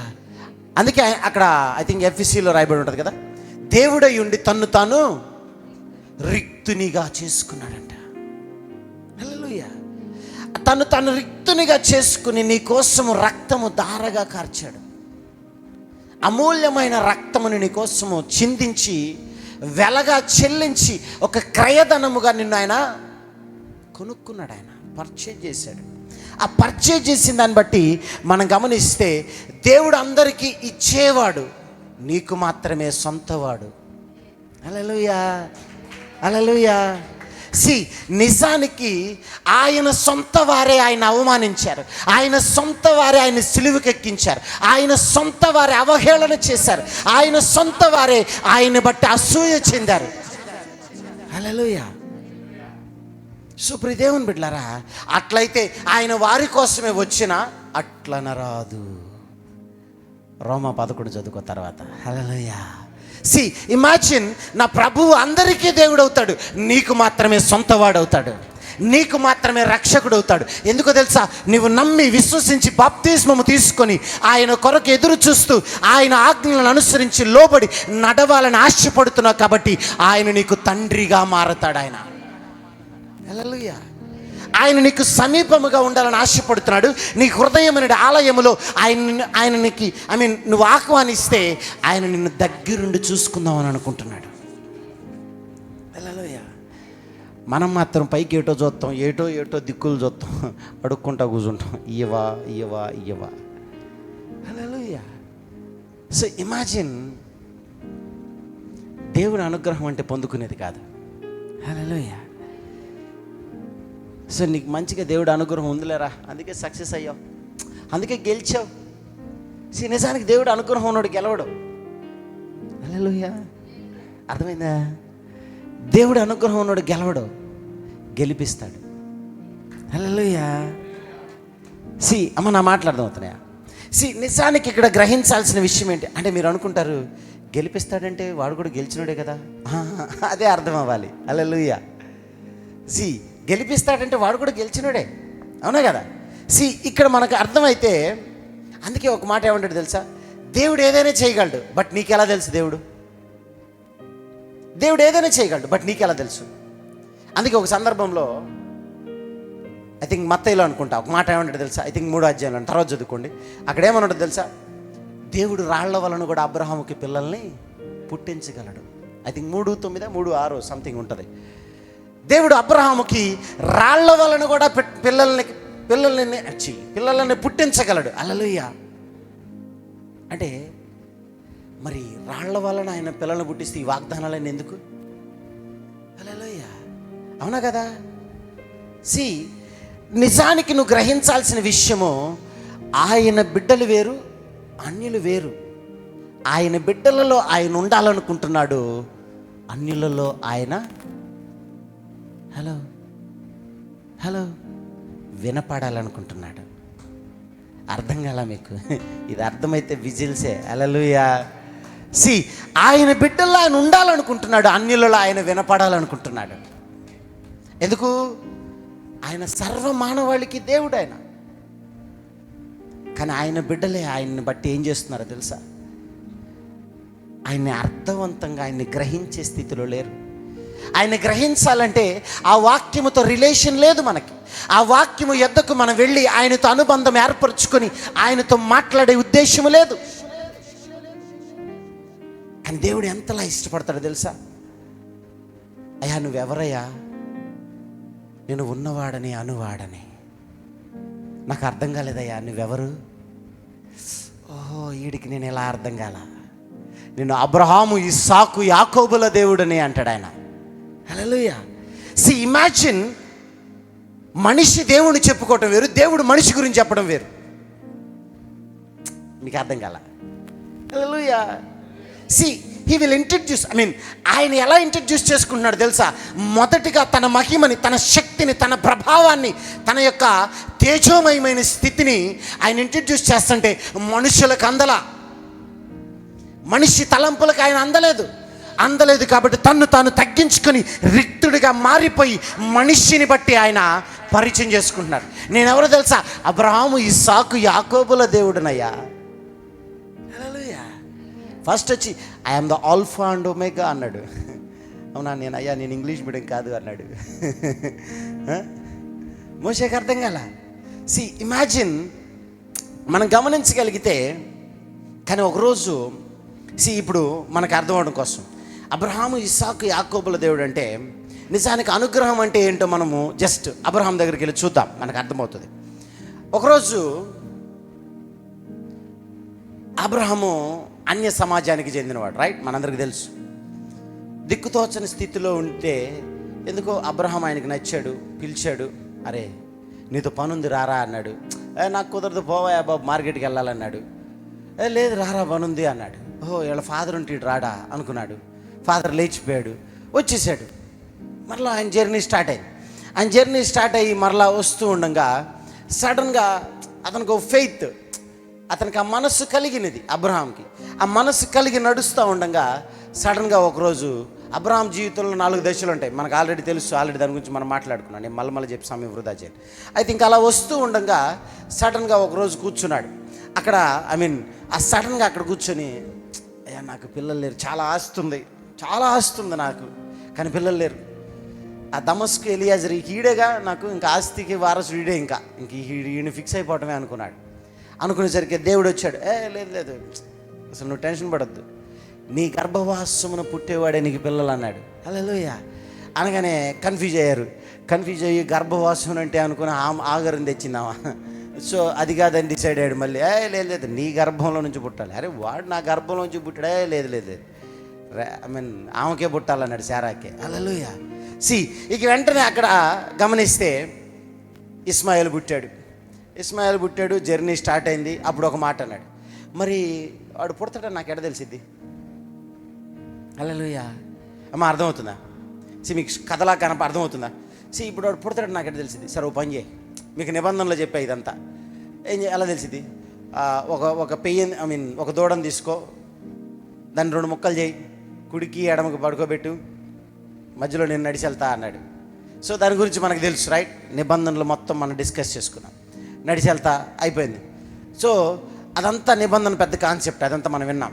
అయితే సో ఇలా తెలిసిద్ది అన్నాడు, రైట్? తెలిసిద్ది అని అక్కడేం మాట్లాడతారు తెలుసా? 400 సంవత్సరాలు మీరు తర్వాత చూసుకోండి. 15 ఐ థింక్ 17లోనో కదా అది జరిగింది, 15 అనుకుంటా, ఐ థింక్ సో. అక్కడేమంటాడు తెలుసా? 400 సంవత్సరాలు మీ వాళ్ళంతా బానిసలు అయిపోతారు, ఓకే? వేరే దేశంలో పరవాసులు అయిపోతారు. అక్కడ నుంచి మరలా ఇక్కడికి వస్తారు. ఎలా వస్తారు తెలుసా? అధికమైన ఆస్తితో వస్తారంటాడు. హల్లెలూయా, హల్లెలూయా. అవునా? ఒకసారి ఆ మాట చదువుతున్నాను, లేకపోతే 15లో ఉంటుంది, 15 అనుకుంటా. ఆయన నీ సంతతి వారు తమది కాని పరదేశందు నివసించి ఆ దేశపు వారికి దాసులుగా ఉందురు. నివసించి అంటే 800 ఏళ్ళు చదువుమా, పైన ఉంటుంది చదువుమా. వారు 400 ఏండ్లు వీరిని శ్రమ పెట్టుదురు. వారు 400 ఏళ్ళు వీరిని శ్రమ పెట్టుదురు. వీరు ఎవరికి దాసులవుదురు ఆ జనమునకు నేనే తీర్పు తీర్చుదును. తీర్పు తీర్చి మిక్కిలి ఆస్తితో బయలుదేరి వచ్చేదరు. చాలు. ఇప్పుడు వాళ్ళకి తీర్పు తీర్చేసి 400 ఏళ్ళు వాడిని ఇక్కడికి తీసుకొస్తా. హల్లెలూయా. ఇప్పుడు అబ్రహాముకి ఇచ్చిన వాగ్దానాన్ని మైండ్లో పెట్టుకుందాం.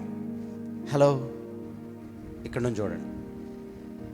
అబ్రహాముకి ఇచ్చిన వాగ్దానాన్ని మైండ్లో పెట్టుకుందాం, ఓకే? ఇప్పుడు అబ్రహాంకి ఏం చెప్పాడు? నాకు ఎలా గ్యారంటీ, ఎలా పుడతాడని గ్యారంటీ ఏంది అన్నాడు. పెద్ద కంగారేం పడబాకు, 2 దూడలు తెచ్చి కట్ చేయి, నీ మధ్యలోంచి నడిచి వెళ్తా, టెన్షన్ పడబాకు అన్నాడు. అట్లా కాదయ్యా, నిబంధన చేసావు, సరే ఓ పని చేయి, 400 ఏళ్ళు వాళ్ళు అక్కడ పరవాసులై ఉంటారు, వాళ్ళు ఇక్కడికి వస్తారు అంటే అబ్రహాం మైండ్లో ఏముందో తెలుసా? ఓకే, నాకు ఇస్సాకు పుడతాడు, ఓకే, వెరీ గుడ్. మా వాళ్ళంతా 400 ఏళ్ళు ఫారెన్ వెళ్తారు. ఓహో, ఫారెన్ వెళ్ళి మళ్ళీ ఇక్కడికి వస్తారు. మా ఫారెన్ అంటే ఐగుప్తు, మళ్ళీ మీరేదో అనుకోమాకండి. సో వాళ్ళు ఐగుప్తుకి వెళ్తారు, ఐగుప్తుకి వెళ్ళి మళ్ళీ ఇక్కడికి వస్తారు. ఇంతే కదా, simple. The task is complete, right? ఇదే స్టోరీ. అంటే ఇక్కడ మనం గ్రహిస్తే నిజానికి 400 ఏళ్ళు వెళ్ళి ఇక్కడికి వస్తారా? ఓహో, ఓకే, బాగుంది. అంటే ఇక్కడ చూడండి, నిబంధనలో నుంచి ఇందాక మనం ఆరంభంలో అనుకున్నాం హెసెద్ అని. ఏమని? హెసెద్ అండి. హెసెద్ అంటే ఇదనమాట. అది వేరే స్టోరీ యాక్చువల్గా. నిబంధనలో నుంచి వెలువడే దేవుని కృప, నిబంధనలోంచి వెలువడే మంచితనం, ఆయన కనికరాన్ని హెసెద్ అంటారు అసలు. హల్లెలూయా. సో అది వేరే స్టోరీ, ప్రభు చిత్తం అయితే ఇంకోసారి మనం మాట్లాడుకోవచ్చు దాని గురించి. ఇప్పుడు మనం మాట్లాడుకునే దేని గురించి? హెన్. ఏంటది? హెన్, CHEN, హెన్, అనుగ్రహం. హల్లెలూయా. ఫేవర్, ఏంటది? Favour.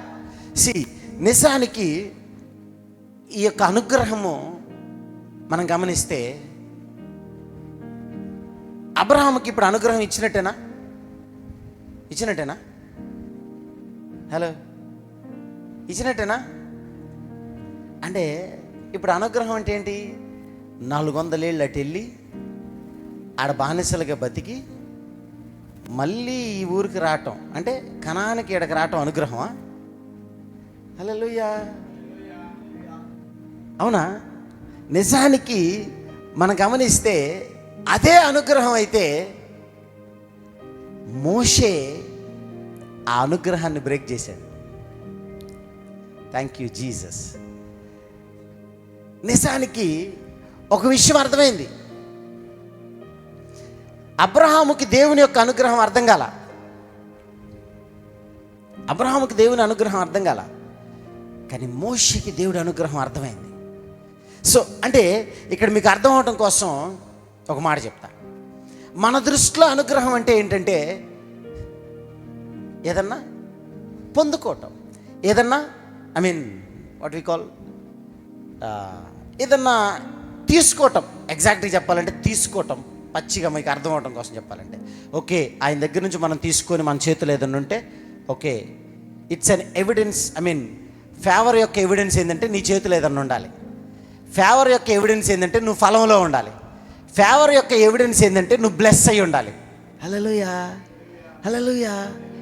That is not a favour. అసలు నిజమైన ఫేవర్ అది కాదు, అవునా?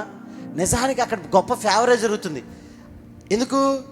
ఐగుప్తుకి వెళ్ళి ఐగుప్తు నుంచి ఎర్ర సముద్రం గుండా వాళ్ళకు ఒక సాల్వేషన్ వచ్చింది, రక్షణ జరిగింది, అవునా?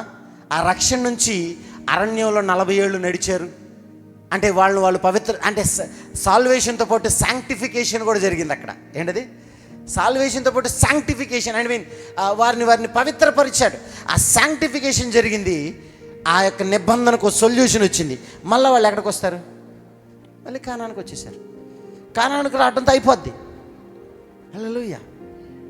ఎగ్జాంపుల్ మనం చెప్పాలంటే దేవుణ్ణి మనం అడుక్కున్నట్టు అన్నమాట. అంటే దేవుణ్ణి అడగగానే మనకి ఏదైనా ఇస్తే అనుగ్రహం. హల్లెలూయా. ఇప్పుడు నిజానికి అబ్రహాం అక్కడ అడిగింది ఏంటో తెలుసా? ఏమడిగాడు? నీ కటాక్షము నాకు కావాలని అడుగుతాడు. హల్లెలూయా. నీ కటాక్షము నాకు కలుగ చేయమని అడుగుతాడు. ఆదికాండం 18లో 3వ వచనం చదువునా? ఇప్పుడు నీ దాసుని దాటిపోవద్దు. చాలా నీ కటాక్షము నా మీద ఉన్న ఎడల ఈ దాసుని దాటిపోవద్దు. అంటే డూ మీ ఏ ఫేవర్, నా కోసం ఒక ఫేవర్ చేయవా అన్నాడు. అంటే నిజానికి మనం గ్రహిస్తే అక్కడ ఫేవర్ అంటే మనం ఏమనుకుంటున్నాం అంటే ఏదన్నా పొందుకోవటం అని అనుకుంటున్నాం. కానీ వాగ్దానము వెనుక జరుగుతున్న పనే ఫేవర్ అంటారు. హల్లెలూయా, హల్లెలూయా. అసలు ఆ వాగ్దానం వెనుక జరుగుతున్న దాన్ని ఇతను గ్రహించాడు. ఎవరు? మోషేకి ఒక విషయం అర్థమైంది. ఇప్పుడు 33కి రండి నాన్న. 33లో అక్కడ ఏమన్నాడు తెలుసా? 17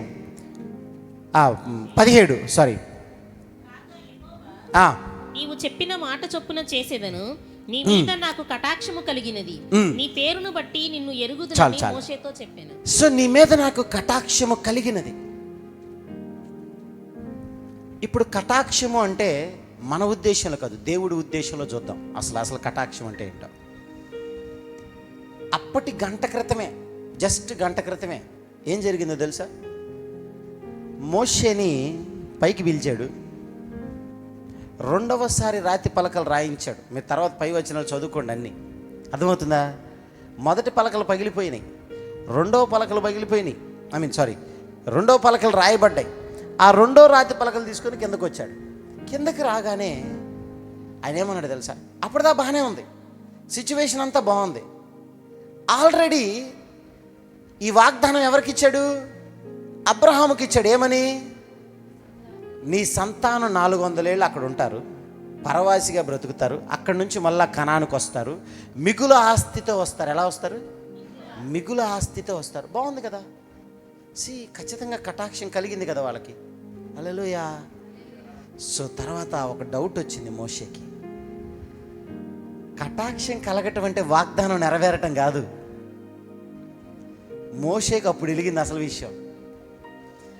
అసలు కటాక్షం కలగటం అంటే వేరేది ఏదో ఉంది. ఈయనేదో చెప్పాలనుకుంటున్నాడు. ఆ కటాక్షము నేను అడుగుతున్నాను కాబట్టే నన్ను కటాక్షం అంటున్నాడు. కానీ వాగ్దానం ఎలాగైనా నెరవేరుతుంది. ఎందుకు? వాగ్దానం నాకే కాదు, లోతు కుమారులకు కూడా నెరవేరింది. ఇజ్మాయేలు బిడ్డలకు కూడా వాగ్దానాలు నెరవేరాయి. వాళ్ళు కూడా రాజులే, వాళ్ళని కూడా దేవుడు బ్లెస్ చేశాడు. కటాక్షం అంటే బ్లెస్సింగ్ కాదు, వాగ్దానం వేరు, అనుగ్రహం వేరు. మనం అనుకుంటున్న అనుగ్రహం అంటే ఇచ్చాడు అనుకుంటున్నాం, అసలు అనుగ్రహం అంటే ఇవ్వటం కాదు అని మోషేకి డౌట్ వచ్చింది. అరే మోషే వెంటనే ఎలా డౌట్ వచ్చింది తెలుసా? ఇప్పుడు చదువుతున్నాను 33 మొదటి నుంచి. మరియు యెహోవా మోషేతో ఇట్లనెను, నీవు ఐగుప్తు దేశము నుండి తోడుకొని వచ్చిన ప్రజలను బయలుదేరి నేను అబ్రహాముతోను ఇస్సాకుతోను యాకోబుతోను ప్రమాణము చేసి నీ సంతానమునకు దీని నిచ్చిదని చెప్పిన పాలు తేనెలు ప్రవహించు దేశమునకు లేచి పొండి. ఒక్క నిమిషం, అలా చదవకూడదు నాన్న, లేచి పొండి అని చదవాలి. ఓకే, ఎందుకు అలా చదివానో కూడా చెప్తా తర్వాత. హల్లెలూయా. ఆ మాట రాసుకోండి, అండర్లైన్ చేసుకోండి. దాని గురించి చాలా పెద్ద సబ్జెక్ట్ అది. హల్లెలూయా. నిజానికి అక్కడ అలా రాయబడి ఉంది, కానీ ట్రాన్స్లేటర్స్ అది వేరు. హల్లెలూయా. మీరు తర్వాత మాట్లాడుకుందరు, ఇక్కడ ఉండండి. హల్లెలూయా. నిజానికి మనం ఇక్కడ గమనిస్తే అక్కడ ఏమంటున్నాడు తెలుసా?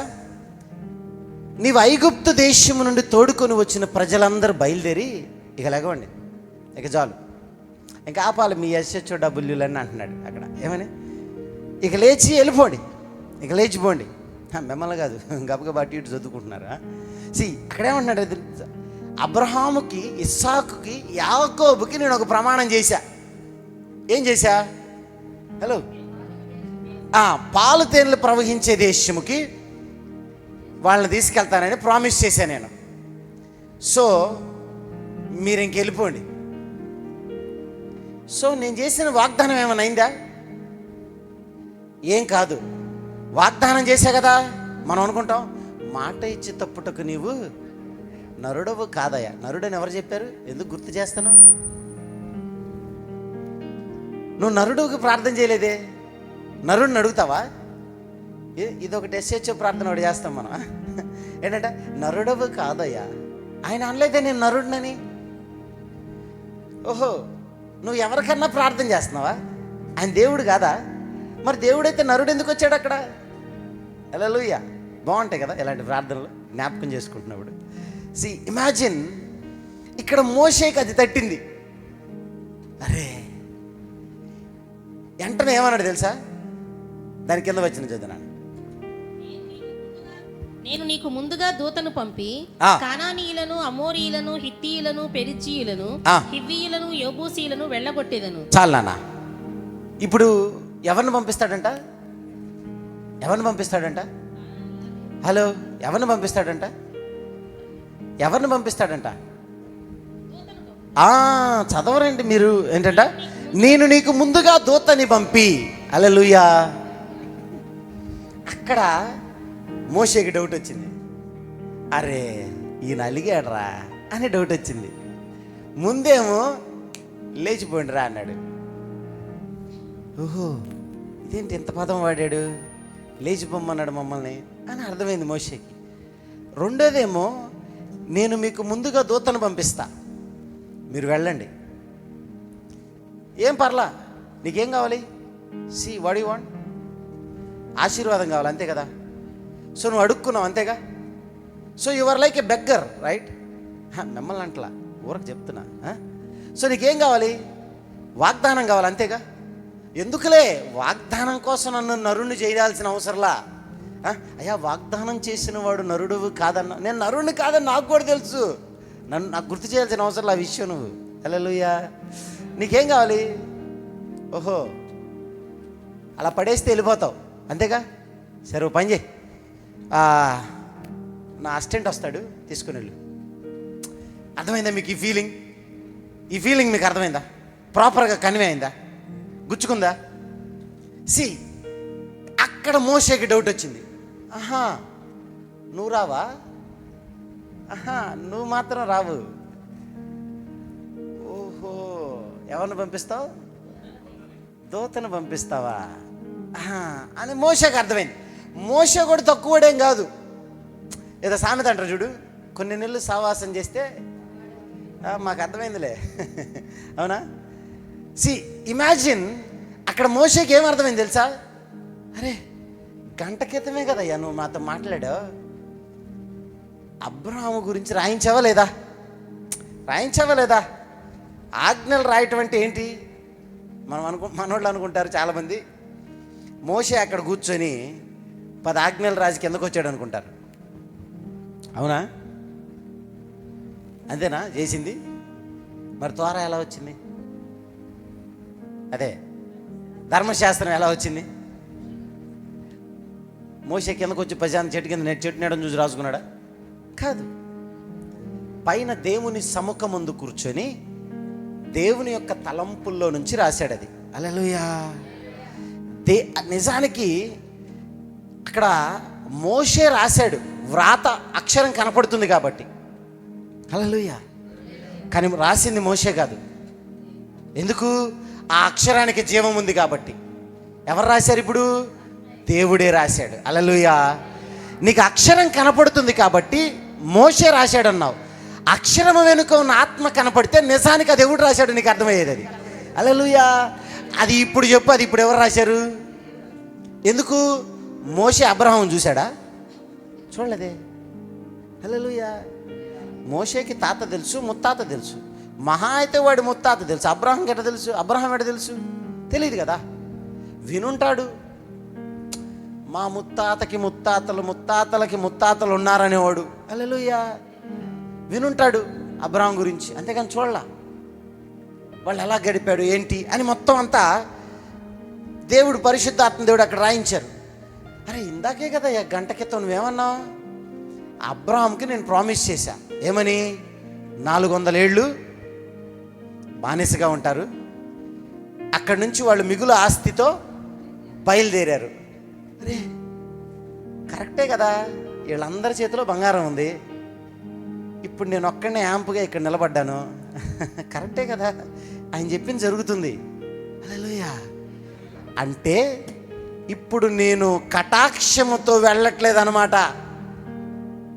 అంటే ఆయన అనుగ్రహంతో వెళ్ళట్లా, వాగ్దానంతో వెళ్తున్నా. హలో, మీకు అర్థం కాలే ఇంకా? ఇప్పుడు మీరు కటాక్షముతో వెళ్ళట్లా, వాగ్దానంతో వెళ్తున్నావు. నువ్వు అడుక్కున్నావు, పడేసా, తీసుకొని వెళ్ళిపో. అంతేగాని నీ అనుగ్రహం నాకు లేదా? అసలు అనుగ్రహం అంటే ఏంది అనే డౌట్ మోషేకి వచ్చింది. అసలు అనుగ్రహం అంటే ఇదంతా కాదా? వాళ్ళు దారి మధ్యలో ఎర్ర సముద్రం చీల్చింది నేనే, కర్ర ఎత్తే ఎత్తమన్నావు, ఎర్ర సముద్రం చీలింది, బాప్తిజం తీసుకున్నట్టే వాళ్ళు వచ్చారు. ఈ 40 ఏళ్ళు శాంక్టిఫై అయ్యారు, మంచిగా పవిత్రపరచబడ్డారు. ఓ మంచిగా కొండను సమీపించిన ప్రతిసారి స్నానం చేస్తున్నారు. ఓకే, దానికి నేనే విట్నెస్ని. మరి ఇది అనుగ్రహం కాదా అని అతనికి ఫీజులు ఎగిరిపోయింది. హల్లెలూయా. నిజానికి అప్పుడు అతనికి అర్థమైంది అసలు అనుగ్రహం అంటే ఏంటి మరి అని. ఆ సత్యం తెలుసుకున్నాడు అనమాట. అసలు అనుగ్రహం అంటే ఏంటో తెలుసుకోగానే దేవుడికి అర్థమైంది. అరే వీడి అనుగ్రహం వీడికి అర్థమైపోయిందిరా, వీడు భూమి మీద ఉండకూడదు. హల్లెలూయా. ముందు అనుగ్రహం అంటే ఎందుకు చెప్పయ్యా అంటుంటారా? హల్లెలూయా. అది పార్ట్ 2లో మీకు తెలియజేస్తా. హల్లెలూయా. ఇమాజిన్, మీరు గ్రహించాల్సిన విషయం ఏంటంటే అక్కడ ఒక మాట చెప్తున్నాడు, నేను నీకు ముందుగా దూతను పంపిస్తాను, వెళ్ళి వాళ్ళు పాలు తేనెలు ప్రవహించే దేశంలోకి వాళ్ళు తీసుకెళ్తారు. ఓహో కంగారు పడుతున్నావా? మధ్యలో వీళ్ళంతా ఉన్నారని టెన్షన్ పడుతున్నావా? డోంట్ వరీ, నా దూత నీతో ఉంటాడు, వాళ్ళందరూ లేపేసుకుంటూ వెళ్ళిపోతుంటాడు. హల్లెలూయా. ఎవరు వాళ్ళు? రాసేట్లేదా? కనానీలు. ఓకే, మీకు అంతా తెలిసిపోయింది, రైట్. హల్లెలూయా. వాళ్ళంతా ఉంటారు, నువ్వేం టెన్షన్ పడబాకు, నువ్వేం దిగులు పడబాకు. ఇలా అన్నావు అనుకో, ఓకే సరేయా మేము వెళ్ళిపోతాం, ఓకే మేము వెళ్ళిపోతాం అంటారు. మీరైతే మాకు కావాల్సింది ఏంటి? బంగారం వచ్చింది, ఇంకేంది? ఇది తీసుకొని అక్కడికి వెళ్ళిపోయి 1 లీటర్ మిల్క్, లీటర్ హనీ తాగేసి పడుకోవటం, అంతేగా మన ఆలోచన. ఇమాజిన్, మోషే ఒక్కడే ఆ రెవల్యూషన్ బ్రేక్ చేశాడు. ఏమన్నా తెలుసా? నిజానికి నీ కటాక్షము మాతో కలిగినదంటే నువ్వు మాతో రావటం వల్లనే కదా అన్నాడు. అయితే ఇక్కడ చూస్తే మనం అంటుంటామే, నువ్వు నరుడవు కాదు వాగ్దానం నెరవేర్చడానికి అని. ఇప్పుడు నేను నిన్ను పిలవటానికి కూడా నరుడవు కాదు కదా. నువ్వు నరుడవు అయితే నేను నిన్ను పిలిస్తే రాగలవు, ఒక దెబ్బేస్తే వస్తావు. కానీ నువ్వు దేవుడివి, నువ్వు చెప్పింది నేను చెయ్యాలి. హల్లెలూయా. నువ్వే చెప్తే జరిగిద్ది, నువ్వే చెప్తే అది వినాలి నేను. మరి ఇప్పుడు ఎట్లా? నేను కదిలించలేను నిన్ను. ఎందుకో తెలుసా? నీ ఆలోచన లేకుండా, నీ ఆలోచనలో నేను లేకుండా నువ్వు నాతో రావు. హల్లెలూయా, హల్లెలూయా. సి, మీకు అర్థం అవడం కోసం చెప్తా. ఇప్పుడు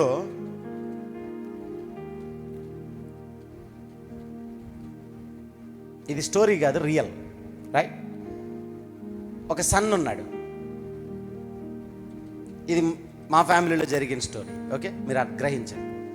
మా బంధువుల్లో ఒక సన్ ఉన్నాడు. ఒక సన్ ఏమడిగాడంటే, డాడీ నాకు బండి కావాలి అన్నాడు. ఏమడిగాడు? ఓకే, అక్కడ మీరు XYZ ఏదైనా పెట్టుకోండి. నాకు పలానాది కావాలన్నాడు. సో ఇక్కడ ఈ రియల్ స్టోరీలో బండి కావాలి అన్నాడు. యాక్చువల్గా డాడీ దగ్గర డబ్బులు లేవు. ఏం లేవు? డబ్బులు లేవు. ఇంకోటి, వాడు తిరిగే ప్రాంతాలు కూడా సరైన ప్రాంతాలు కావు వాడికి బండి ఇవ్వటానికి. వాడి యవ్వనంలో ఉన్నాడు. వాడు అడుగుతున్న బండి కూడా వాడు అడుగుతున్న దానికి సరికాదు. చాలా కాస్ట్లీయెస్ట్ వెహికల్ అడుగుతున్నాడు.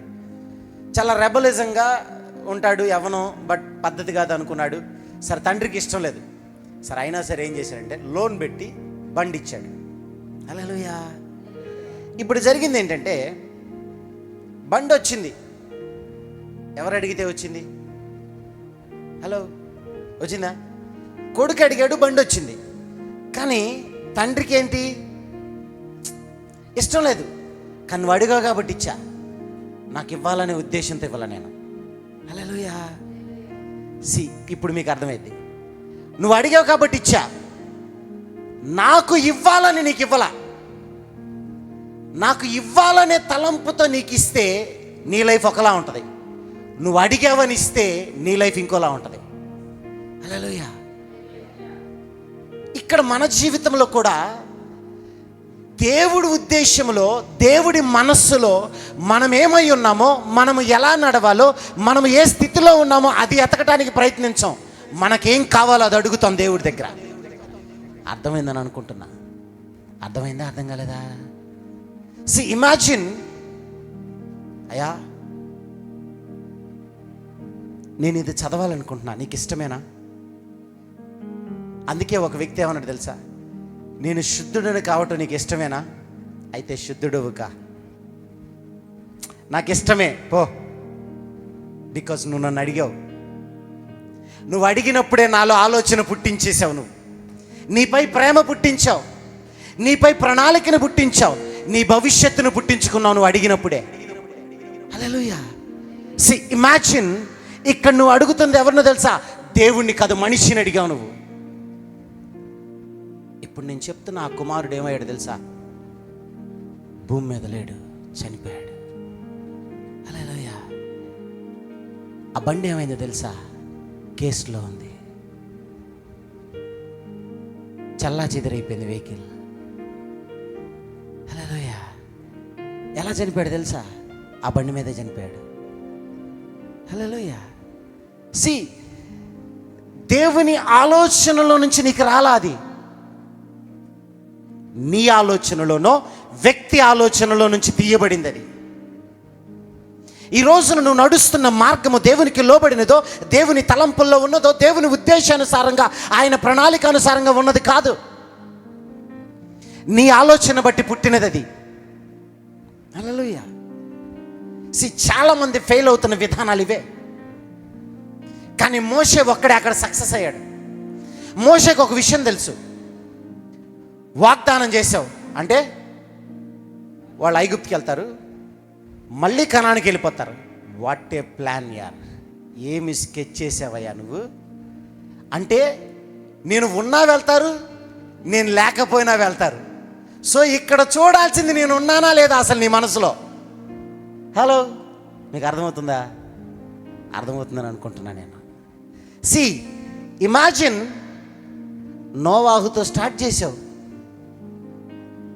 నోవాహు పడిపోయాడు, ఇంకోటి వచ్చాడు, పడిపోయాడు. అబ్రాహం వచ్చి ఇంకోటి వచ్చాడు, పడిపోతానే ఉన్నారు. కానీ ప్రణాళిక ఎక్కడ ఆగట్లేదు. చూసావా? యువర్ మైటీ యార్. అసలు నీ గేమే వేరుందయ్యా. నీ గేమ్ ఆగట్లా, మనిషి ఆగుతున్నాడు. హల్లెలూయా. సి, నేను నిలిచిపోవాలనుకుంటున్నా నీలో. అసలు నేను నీ తలంపుల్లో ఎలా ఉన్నా నాకు అది కావాలి.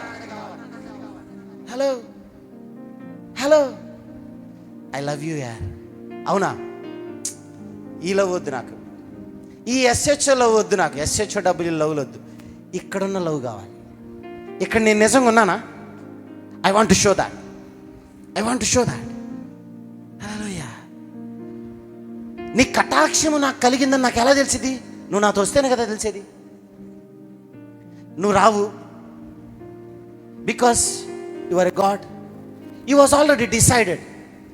ఏమని? ఒక దూతని పంపిస్తున్నా, పో, నువ్వు లేచి వెళ్ళిపో ముందు ఇక్కడ నుంచి, నువ్వు నాతో మాట్లాడబోకపో. ఓహో ఓహో, నీ ఆలోచనలు ఎలా ఉన్నాయా? సో ఇప్పుడు నా ఆలోచన ఏంటి తెలుసా? నీ మైండ్లో నేనేమై ఉన్నానో కావాలి నాకు.